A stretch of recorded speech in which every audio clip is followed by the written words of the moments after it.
അയ്യോ, ഞാൻ ആ മുഖം എങ്ങനെ നോക്കും? ഞാൻ എങ്ങനെ കാണും? എനിക്ക് കാണണ്ട. ചിരി വേണമേ.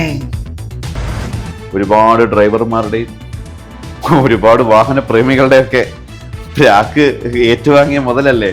അതും മറ്റു ജില്ലയിൽ നിന്നല്ല, സ്വന്തം ജില്ലയിൽ തന്നെ ഒരുപാട് ആരാധകരുണ്ട്. നമുക്ക് സ്വന്തം ജില്ലയിലേക്ക് ഒന്ന് പോവാം. മന്ത്രി ഗണേഷ് കുമാറിന്റെ തോൽവി ഇപ്പോൾ അത് ആഘോഷമാക്കി മാറ്റിയിരിക്കുകയാണ് ഡ്രൈവിംഗ് സ്കൂൾ ഉടമകൾ. കാരണം അവരെ അത്രത്തോളം ദ്രോഹിച്ചു ഈ മന്ത്രി എന്നാണ് പറയുന്നത്. 7 പിള്ളേർ പാസ്സാവുമ്പോ മന്ത്രിയുടെ പിള്ളേർ 37 കുട്ടികൾ പാസ്സാവും. മന്ത്രിക്കൊപ്പം സ്കൂളൊക്കെ ഉണ്ട്. 37 പേര് പാസ്സാവും. 7 കുട്ടികളായിരിക്കും നമുക്ക് പാസ്സാവുന്നത്. ഏത് രീതിയിൽ ഞങ്ങളെ ദ്രോഹിക്കാൻ പറ്റുമോ ആ രീതിയിൽ അത്രയും ഗണേശ് ദ്രോഹിച്ചു. സാധാരണക്കാരുടെ സ്ഥാപനങ്ങളെല്ലാം പൂട്ടിക്കുക എന്നുള്ളതാണ് ഗണേശന്റെ അജണ്ടയിലുള്ളത്. അതുകൊണ്ട് ട്രാൻസ്പോർട്ട് ഡിപ്പാർട്ട്മെന്റിന്റെ ഗ്രൗണ്ടുകളിൽ സ്വന്തമായിട്ട് ട്രാൻസ്പോർട്ടിനെ കൊണ്ട് ഗ്രൗണ്ട് ഉണ്ടാക്കിച്ചു. സർക്കാർ പൈസ എടുത്ത് 90,000 രൂപ ശമ്പളത്തിനാണ് മാനേജ്മെന്റിനെ നിയമിച്ചത്. ഒരു മാനേജർ 90,000 രൂപ ശമ്പളം. ബിൽഡിങ്ങിന് റെന്റ് ഇല്ല. ഈ പാവപ്പെട്ട ഡ്രൈവിംഗ് സ്കൂളുകാർക്ക് റെന്റ് കൊടുക്കണം, ബിൽഡിംഗ് എടുക്കണമെങ്കിൽ റെന്റ് കൊടുക്കണം. പഠിക്കാൻ പിള്ളേർ വരില്ല. കാരണം എന്ന് പറഞ്ഞാൽ ഇതാ ഇവിടെ ഒരു വലിയ കൊട്ടിഘോഷിച്ച ഒരു ഓട്ടോമാറ്റിക് ടെസ്റ്റിംഗ് കേന്ദ്രം തുടങ്ങി. ഇന്ന് വരെ ഒരു 6 മാസത്തിൽ കൂടുതൽ ഇതുവരെ ക്യാമറ വർക്കായിട്ടില്ല, മൈക്കില്ല, ഒരു സാധനമില്ല. കാടും ചേർന്ന് ഡ്രൈവിംഗ് സ്കൂളുകാരെല്ലാം ഇവിടെ പൈസ പിരിച്ചെടുത്താണ് ഈ ഗ്രൗണ്ടിലെ കാട് വെട്ടിയിട്ട് പാമ്പിന്റെ ഇടയിൽ നിന്ന് രക്ഷപ്പെട്ട് നിന്ന് ഇപ്പോൾ ടെസ്റ്റ് ചെയ്യണം. അത് 48 വർഷമായി ഈ ഡ്രൈവിംഗ് സ്കൂൾ മേഖലയിൽ വന്നിട്ട് ഇന്ന് വരെ നമുക്കിങ്ങനെ അനുഭവമില്ല. അദ്ദേഹത്തിന്റെ അച്ഛൻ ബാലേശ്വര സാർ ഉണ്ടായിരുന്നപ്പോഴത്തേക്ക് ഒരു തന്തയ്ക്ക് വിളിച്ചാണോ കാര്യം പോയി പറഞ്ഞാൽ കേൾക്കും, അനുവദിക്കും. അത് ഇന്നാണ് സാർ ബുദ്ധിമുട്ടാണെങ്കിൽ വേണ്ടാന്ന് പറയും. ഇത് ഞങ്ങൾ 3-4 പ്രാവശ്യം പുള്ളിയെ കാണാൻ സമ്മതിക്കില്ല. അതെന്തോ മുഖ്യമന്ത്രിയെ കണ്ട മുഖ്യമന്ത്രി ഗണേശൻ ചെയ്തോളൂ എന്ന് പറഞ്ഞു. അപ്പൊ രണ്ടുപേരും വീട്ടിൽ ഇരിക്കുകയാണല്ലോ. ഇപ്പൊ ഓക്കെയാണ്. ഇപ്പൊ കറക്റ്റായിട്ട് രണ്ടുപേരും സെറ്റായിട്ട് വീട്ടിൽ ഇരിപ്പുണ്ട്. മുഖ്യമന്ത്രിക്ക് ഇപ്പൊ അകമ്പടി ഒന്നുമില്ല. അകമ്പടിയുടെ ആവശ്യമില്ലല്ലോ. മുൻ മുഖ്യമന്ത്രി. കേരളത്തിലെ കാസനോവയായ ഗണേഷ് കുമാർ തോറ്റുപോയേ. കേരളത്തിലെ കാസനോവയായ ഗണേഷ് ഉള്ളവർ വന്നതുപോലല്ല വിജയ് വരുന്നത്. വിജയ് ശരിക്കും പണിയെടുത്തിട്ടാണ് വരും. തദ്ദേശ സ്വയംഭരണ സ്ഥാപനത്തിലേക്കുള്ള ഇലക്ഷൻ തമിഴ്നാട്ടില് അദ്ദേഹം തമിഴ്നാട്ടിലെ പല ഭാഗങ്ങളിലും ഇയാളുടെ ആരാധക വൃന്ദത്തെ മെമ്പർമാരാക്കി ഇയാൾ നിർത്തി. എന്നിട്ട് 150ഓളം ആളുകൾ ഇയാൾ വിജയിപ്പിച്ചെടുത്തു. അപ്പൊ ഈ ഒരു പണി വിശാലോ കമലഹാസനോ എടുത്തിട്ടില്ല. കമലഹാസൻ അദ്ദേഹത്തിന്റെ തൊട്ടുമ്പോ അദ്ദേഹം പറഞ്ഞിരിക്കുന്നത്, ഞാൻ നിന്നാ ജയിച്ചിരിക്കും, നിന്നാ ഞാൻ മുഖ്യമന്ത്രി ആയിരിക്കും, ഞാൻ വിചാരിച്ചാൽ മതി എന്നാ പറഞ്ഞു. എന്നിട്ട് അദ്ദേഹം കോയമ്പത്തൂരിൽ നിന്നു. BJP ആകെ ജയിക്കുന്ന സ്ഥലങ്ങളിൽ ഒന്ന് കോയമ്പത്തൂരായി മാറി. അപ്പോ ഒരു പാർട്ടിയുടെ ഇതില്ലാത്ത സ്വന്തമായി നിന്നാൽ പോലും ശരിക്കും ജയിക്കേണ്ട ഒരു മനുഷ്യൻ ഇത്രയും ആളുകൾ ഇത് കൊടുത്തിട്ട് പോലും അദ്ദേഹത്തിന് ജയിക്കാൻ പറ്റിയില്ല എന്ന് പറഞ്ഞു കഴിഞ്ഞാൽ നേതാവ് എന്ന രീതിയിൽ അദ്ദേഹത്തെ അംഗീകരിച്ചിട്ടില്ല. പക്ഷെ വിജയെ സംബന്ധിച്ചിടത്തോളം ഈ ഒരു കളി കളിച്ചതുകൊണ്ട് വിജയ് കുറച്ചും കൂടെ ജനകീയതയിലേക്ക് പോയി. കൂടെ ഇരുന്ന് ഇന്റർവ്യൂ ചെയ്യുന്ന എൻ്റെ സുഹൃത്താണ് സവിത. അപ്പം കൃത്യമായ ഒരു കണക്ക് കൂട്ടൽ വിജയിക്കൊണ്ട്. വർഷങ്ങൾക്ക് മുമ്പേ പുള്ളി അതിനുവേണ്ട കാര്യങ്ങൾ ചെയ്ത്, ഇനി അങ്ങനെ ഒരു മുഖ്യമന്ത്രി ഇമ്പോസിബിൾ, ഒരിക്കലും അങ്ങനെ ഉണ്ടാവത്തില്ല. സിനിമ നമുക്ക് കാണാൻ പറ്റും, സിനിമ റിയൽ ആക്കി കാണിച്ചു തന്നുള്ളി. അയ്യോ, Z+ കാറ്റഗറിയിലുള്ള സെക്യൂരിറ്റി സിസ്റ്റം ആരാ പോയത്? Sorry, Z+ category security system അപ്പുറം ഇപ്പുറം എല്ലാം വണ്ടി.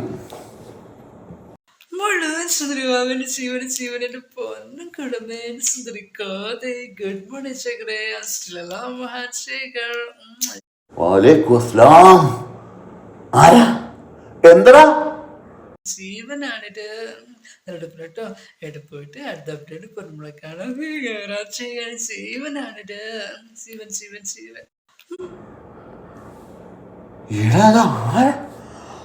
ജീവൻ അവൻ എന്താ പറയുന്ന? കേരളത്തെ നടുവൊടിച്ചു നാട്ടുകാര് വില്ലൊടിച്ചില്ലേ. പെമ്പർനോട്ടി തൂക്കി പൊക്കിയ ആമ്പിലാരടിച്ചൊതുക്കിയ കാട്ടുകോഴി തോറ്റൊളിച്ചില്ലേ. വിട്ടോപ്പെട്ട കുട്ട കള്ള ഗണേശ കുട്ട ഈ പത്തന പുറന്നി വിട്ട് പിടിച്ച മോനെ. ഇതിനും വരെ കോപ്പിറൈറ്റ് അടിക്കുന്ന കാലഘട്ടമാണ് നമ്മളെ ഗണേഷ് ജിക്കുള്ള. പലരും പറയുന്ന ഇപ്പോൾ UDF തരംഗമൊന്നും ഒരു കുന്തവും ഇല്ല. UDFിൻ്റെ തരംഗമൊന്നുമില്ല. യഥാർത്ഥ തരംഗം എന്താണെന്ന് ചോദിച്ചാൽ പിണറായി വിരുദ്ധ തരംഗമാണ്. പിണറായിയെ തകർക്കണം. പിണറായി ഭരണത്തിലുള്ള വൈരാഗ്യം, ആ വൈരാഗ്യം തീർക്കാൻ ജനങ്ങൾ നോക്കിയപ്പോൾ BJP കൂട്ടിയിട്ട് കാര്യമില്ല. BJP പകരമാവുന്നില്ല. പകരം വരാൻ പറ്റുന്നത് കോൺഗ്രസ്. അതുകൊണ്ട് ജനം അടച്ച് കോൺഗ്രസ് നോക്കി. ഇത് നമ്മൾ പറഞ്ഞായിരുന്നു, ഞാൻ എൻ്റെ പഴയ വീഡിയോ പറഞ്ഞായിരുന്നു, പുള്ളിയോടുള്ള മാത്രം കൊച്ചു കുഞ്ഞുങ്ങളോട് ചോദിച്ചാൽ വരെ പുള്ളി ഇഷ്ടമല്ലെന്ന് പറയും. പകരം മറ്റേ ടീം എന്ന് പറയുമ്പോഴത്തേക്ക് എല്ലാവരുടെ മുഖത്തൊരു ചിരിയാണ്. ഇനി കള്ളനോ കൊള്ളക്കാരോ എന്തോ ആയിക്കോട്ടെ, ആര് ഭരിച്ചാലും നമ്മൾ പണിയെടുത്താലേ നമുക്ക് പൂര ഉണ്ടാക്കാൻ പറ്റൂ. നമ്മൾ ജോലി എടുത്താൽ നമുക്ക് ജീവിക്കാം. ഭരിച്ചവരും ജയിച്ചവരും ഒക്കെ അവരുണ്ടാകും. എന്നാലും ഇതൊക്കെ ഒരു മുറയാകുമ്പോൾ ആ മുറ രീതി കാണണമല്ലോ. നിങ്ങൾക്ക് പണിയെടുത്താൽ നിനക്ക് കൊള്ളാം, അതെനിക്ക് പറയാനുള്ള. ആ ഇൻ്റർവ്യൂ കഴിയാറാകുമ്പോഴേക്കും ഇൻ്റർവ്യൂ ചെയ്യപ്പെടുന്ന ആളിനെ പുറത്തേക്ക് കൊണ്ടുവരുന്നുണ്ട്. അപ്പോൾ അവിടെ ഒരു എന്താണ്, ഒരു നായ, ഒരു കറുത്ത നായ, അതൊരു ഇതാണെന്ന് തോന്നുന്നു, ലാബ്രഡോർ നായ, പേര് ഞാൻ വിട്ടുപോയി. ഈ റോബിൻ നായ വീട്ടിലുണ്ട്. അപ്പോൾ റോബിൻ നായ എൻ്റെ നായയാണ് എന്ന് പറഞ്ഞിട്ട് അതിൻ്റെ ഹാൻഡിലർ ഇങ്ങനെ കാണിക്കുന്നുണ്ട്. അപ്പോൾ അവിടെ വെച്ച് 2 സട്ടിൽ റിമാർക്സ് നടത്തുന്നുണ്ട്. അത് ഞാൻ പറയാം, അത് ആ ഇൻ്റർവ്യൂവിൻ്റെ ഒരു ഡയറക്ടോറിയൽ മേന്മയാണ് ഞാൻ പറയുന്നത്. അപ്പോൾ സബ്ജക്റ്റ് പറയുന്നുണ്ട്, ഈ നായയ്ക്ക് ഭക്ഷണം കൊടുക്കുന്നത് മുരുകേശനാണ്. ഈ നായ ഭക്ഷണം കഴിക്കാൻ ശ്രമിക്കുമ്പോഴെല്ലാം എവിടെ നിന്നോ ഒരു കാക്ക പറന്നു വരും. അപ്പോൾ ആ കാക്കയും കൂടി ഇവൻ്റെ ഭക്ഷണത്തിൽ നിന്ന് കഴിക്കും. അപ്പോൾ ഞാൻ എപ്പോഴും പറയും, കാക്കയ്ക്കും കൂടി ഭക്ഷണം കൊടുക്കണം. സട്ടിൽ ഇമേജ് മനസ്സിലായോ? ആ ദയയുടെ പരമ കാഷ്ടയാണ് ഞാൻ. ഇപ്പോൾ ഷാജിൻ്റെ വീട്ടിലൊരു നായ ഉണ്ടെന്ന് വെച്ചോ, എൻ്റെ വീട്ടിൽ നായുണ്ട്, ഒരു അൾസേഷൻ. ഇവന് ഭക്ഷണം വിളമ്പി വെച്ച് കഴിയുമ്പം 2 കാക്ക വന്നത് കൊത്തി തിന്നുകൊണ്ടിരിക്കുന്നത് കണ്ടാൽ നിങ്ങളെന്ത് പറയും? പോ കാക്കയെന്ന് പറയും, അല്ലേ? പക്ഷേ അദ്ദേഹം അങ്ങനെയല്ല, വാ കാക്കയെന്ന് പറയും. മനസ്സിലായോ? ഇതാണ് സട്ടിൽ മെസ്സേജ്. എന്നിട്ട് എന്ത് ഗുണമുണ്ടായി? എന്ത് ഗുണമുണ്ടായി? വീട്ടിൽ പോയി ചോദിക്കണമെന്ന് പറഞ്ഞാൽ എല്ലാം നശിപ്പിച്ചില്ലേ? അതാണ് എൻ്റെ പോയിന്റ്. എന്താണെന്ന് വെച്ചാൽ ഇത്രയും പരിശ്രമിച്ച് ഡയറക്ടർ ഇതുകൊണ്ട് ചെന്ന് പ്രസന്റ് ചെയ്ത എല്ലാ ചാനലിനും എല്ലാം കൂടെ അന്നെന്തോ സംഭവം ഉണ്ടായിട്ട് ചർച്ചയാകാതെ പോയല്ലോ. അന്നെന്തോ സംഭവിച്ചില്ലേ ഈ ഇന്റർവ്യൂ? ഒന്നും പറയണ്ട, പെട്ടിരിക്കുകയാണ്. അധികാരത്തിൽ വരുന്നു. പിന്നെ ഇത് ഞാൻ അല്ലാതാണ്, യോമാനാണ് കോപ്പറേറ്റ് കൊടുക്കുന്ന ടീമാ. മമതാ ബാനർജി അധികാരത്തിൽ വരത്തില്ല. TVക്ക് അധികാരത്തിൽ വരുന്നു. പിന്നെ ബംഗാളിൽ മമതാ ബാനർജി അധികാരത്തിൽ വരത്തില്ല. അവിടെ നരേന്ദ്രമോദിയാണ് അധികാരത്തിൽ വരുന്നതെന്ന് പറയുന്നു. അത് വലിയ മാർജിൻ വരുന്നു എന്ന് പറയുന്നു. ഇതൊക്കെ നമ്മൾ വിശ്വസിച്ചിട്ട് ഇവിടെ കേരളത്തിൽ UDF അധികാരത്തിൽ വരണം എന്ന് പറഞ്ഞാൽ അത് വിശ്വസിക്കാൻ തൽക്കാലം സൗകര്യമില്ല എന്നുള്ളതാണ് ഏറ്റവും പ്രധാനപ്പെട്ട കാര്യം. ഇപ്പോഴും 76 സീറ്റുകൾ മിനിമം LDFന് കിട്ടാനുള്ള സാധ്യതയുണ്ട് എന്നുള്ളത് തന്നെയാണ് എന്റെ വിശ്വാസം. അതിനൊരൊറ്റ ടേക്ക് അവേ മാത്രമേ ഉള്ളൂ. അത് അതാത് മണ്ഡലങ്ങളിലെ ജനപ്രിയ MLA-മാർ LDFനെതിരായിട്ട് ഏതെങ്കിലും തരത്തിലുള്ള ഭരണവുമായി ബന്ധപ്പെട്ടുകൊണ്ടുള്ള ഒരു മടുപ്പുണ്ടെങ്കിൽ അതിനെ മറികടക്കും എന്നുള്ളതാണ്. 76 അതാണ് എന്റെ ടേക്ക് വിഷയത്തിൽ. സർക്കാരിനെതിരെ ഒരു ആന്റി ഇൻക്യുംബൻസി, സർക്കാരിനെതിരെ ഒരു ഭരണവിരുദ്ധ വികാരമുണ്ടെന്ന് ഞാൻ വിശ്വസിക്കുന്നില്ല. ഒന്നാമത്തെ കാര്യം, മൈനോറിറ്റി കൺസോളിഡേഷൻ നടന്നാൽ പോലും അത് ബാധിക്കുന്ന മണ്ഡലങ്ങൾ മലബാറിലെ മണ്ഡലങ്ങളാണ്. അത് ഓൾമോസ്റ്റ് എല്ലാം തന്നെ കോൺഗ്രസിന്റെ കയ്യിലിരിക്കുന്ന മണ്ഡലങ്ങൾ തന്നെയാണ്. അതുകൊണ്ട് വലിയ രീതിയിൽ അങ്ങനെ ഒരു പ്രശ്നം ഉണ്ടാവും ഞാൻ വിചാരിക്കുന്നില്ല. സർക്കാർ അധികാരത്തിൽ വരുമോ എന്നുള്ള കാര്യത്തിൽ ഒരു സംശയമില്ല. സംസാരിക്കുന്ന സമയത്ത് അവർക്ക് അത്ര വലിയ മരമുറിക്ക് ആയിരിക്കുകയാണ്. മരമുറി അവിടെ ഇരുന്നിട്ട് കോടാനുകോടിയുടെ PR ചെയ്തിട്ടും നടപടിയാവുന്നില്ലല്ലോ.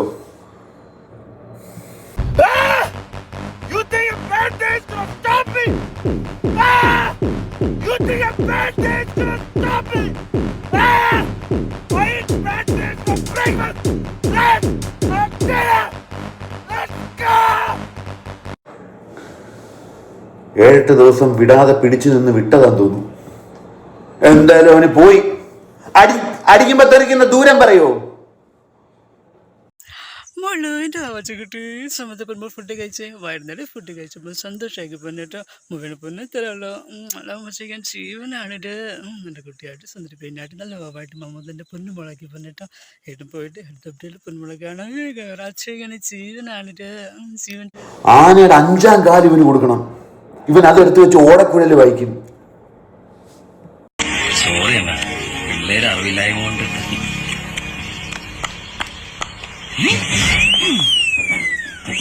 കഴിഞ്ഞ 25 കൊല്ലായിട്ട് അണ്ണൻ ഇവിടെ ഉണ്ട്. ഇനിയുള്ള 25 കൊല്ലവും അണ്ണൻ ഇവിടെ തന്നെ കാണും. ആ മതിലെ പോസ്റ്ററായിട്ട് കാണും. ഒരു ഡസൻ മന്ത്രിമാരെങ്കിലും പറയാം. ഒരു ഡസൻ, ചിലപ്പോൾ 1-2 അങ്ങോട്ടും ഇങ്ങോട്ടും മാറുന്നേ. Aranmula Veena George, Irinjalakuda R Bindu, Thrithala MB Rajesh, Idukki Roshy Augustine, Kalamassery P Rajeev, Pathanapuram KB Ganesh Kumar, KCB Ganesh Kumar. നീ വന്ന വിവരം വളയാതെ മുഴുവൻ അറിഞ്ഞു. നിനക്ക് സുഖമില്ലടാ. നമുക്ക് വേണ്ടി ഒന്നെന്ന് തുടങ്ങിയാലോ ഭാര്യ.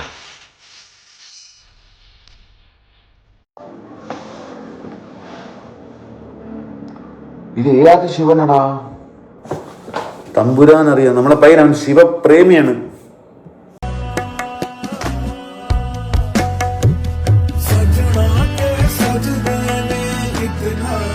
ആയിത്തരുന്താളി പോ.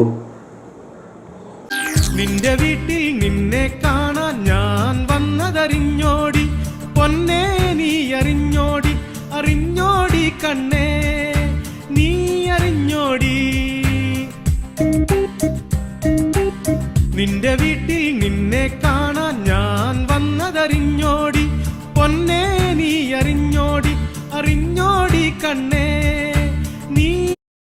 70 അപ്ലോഡ് ചെയ്തയാ, ഇപ്പോഴാ പോസ്റ്റായേ. പുലിയുടെ കടിയേറ്റ് അവശനിലയിലായ ഭർത്താവിന് ആവശ്യമായ വാക്സിനേഷൻ നൽകാൻ പോലും വനപാലകർ തയ്യാറായിട്ടില്ലെന്ന് കുട്ടന്റെ ഭാര്യ കീർത്തി പറഞ്ഞു.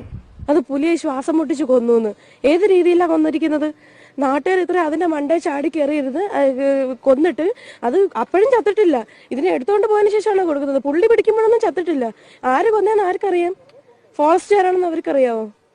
അതിന്റെ ആ ഉദ്യോഗസ്ഥരും എല്ലാം അതിന്റെ കൂടെ ഉണ്ടായിരുന്നു. അവരുടെ എല്ലാം പെർമിഷനോടെയാണ് കയറുന്നത് ഇതിനെ പിടിക്കാനും എല്ലാം. അവിടെ UP സ്കൂൾ വരെ ഉണ്ടായിരുന്നു. അവിടുത്തെ പിള്ളേരെയൊക്കെ ഈ പുലി കടിച്ചു കയറിയിരുന്നെങ്കിൽ ആരും സമാധാനം പറയുമായിരുന്നു? അവിടെ നാട്ടുകാരെ കടിച്ചു കയറിയിരുന്നെങ്കിൽ ആര് സമാധാനം പറയുമായിരുന്നു? 5.5 മണിക്കൂർ ഇവര് ഒരു സജ്ജീകരണങ്ങളും ഇല്ലാതെ നിന്നു. 10 മിനിറ്റ് കൂടെ കൊടുത്തിരുന്നെങ്കിൽ അവര് പിടിച്ചേനെന്ന്. എന്തർത്ഥത്തിൽ? ഒരു വല പോലും ഇല്ലായിരുന്നു പുലിയെ പിടിക്കാൻ. എന്തർത്ഥത്തിൽ അവര് പിടിച്ചേനെ? അവര് പറഞ്ഞ 10 മിനിറ്റ് അവർ കൊടുത്തിരുന്നു. പുലിയോട് പറയാൻ പറ്റൂ പുലി 10 മിനിറ്റ് വെയിറ്റ് ചെയ്യാൻ? പുള്ളി റോപ്പിട്ട് കിട്ടുന്ന പുലിയെ പ്രലോഭിപ്പിച്ചെന്ന്. എന്താ പുലിയെ കണ്ണിറുക്കി കാണിച്ചോ പ്രലോഭിപ്പിച്ച് താഴെ ഇറക്കാൻ? അവര് പാമ്പിടിച്ച ചേട്ടന്റെ കഥയാണ് ഇത്. പണ്ടത്തെ ഒരു ന്യൂസാ. എല്ലാരും ഒരു നാടും നാട്ടുകാരും സ്കൂൾ കുട്ടികളും എല്ലാം നോക്കി നിൽക്കി ഒരു പുലി ഇറങ്ങിയപ്പോ പുള്ളി സ്വയം, അതായത് പുള്ളി അതിനെ കീഴ്പ്പെടുത്തി. പുലിയാണ് കീഴ്പ്പെടുത്തുന്ന പുലി. അതിന്റെ മണ്ടയിലെ നാട്ടുകാരെല്ലാം കൂടെ വന്ന് പുലി തീർന്ന് ആ പാമ്പിടിച്ചവനെ എടുത്തോണ്ട് പോയി. അത് വലിയ കേസായ ഒരു കാര്യമാണ്. ഇതൊക്കെയാണ് ചർച്ചാ വിഷയങ്ങൾ. മറ്റു ചർച്ചകളൊന്നും ഇല്ല. എന്ത് ചൂടാ? എനിക്ക് ഇന്നത്തെ ഫംഗ്ഷനെ തീരെ ഇഷ്ടമായില്ല. ആ അശ്വതിയുടെ ഭർത്താവ് ഒരു ജാതി നോട്ടം. പാർട്ടിയല്ല, ആ അശ്വതിയുടെ ഭർത്താവിന് ഒരു ജാതി നോട്ടം. ഫുഡ് അശ്വതിയുടെ ഭർത്താവിന് അറിയാം നീ ആണാന്ന്. നീ അശ്വതി വല്ലതും നോക്കി കാണും, അതുകൊണ്ടാണ് നോക്കിയതാ. അപ്പൊ മറ്റു വീഡിയോയിലേക്ക് എന്തായാലും പോവാം. ഞാനിവിടെ എന്റെ നാട്ടിലേ അല്ല, ഞാനിപ്പോ ഒരു സിനിമയിൽ അഭിനയിക്കുന്നുണ്ട്. ബൂം ബാങ് എന്നാണ് ആ സിനിമയുടെ പേര്. ആദ്യമായിട്ട് എന്റെ എന്താ പറയാ സിനിമയിൽ എനിക്ക് അങ്ങനെ ഒരു അവസരം കിട്ടി. അത് ചെയ്യാൻ കഴിഞ്ഞതിലൊക്കെ ഒത്തിരി സന്തോഷം. അങ്ങനെ എന്താ പറയുക, നേരത്തെ ക്യാരവാനിലൊക്കെ കയറി ഒരു സന്തോഷം.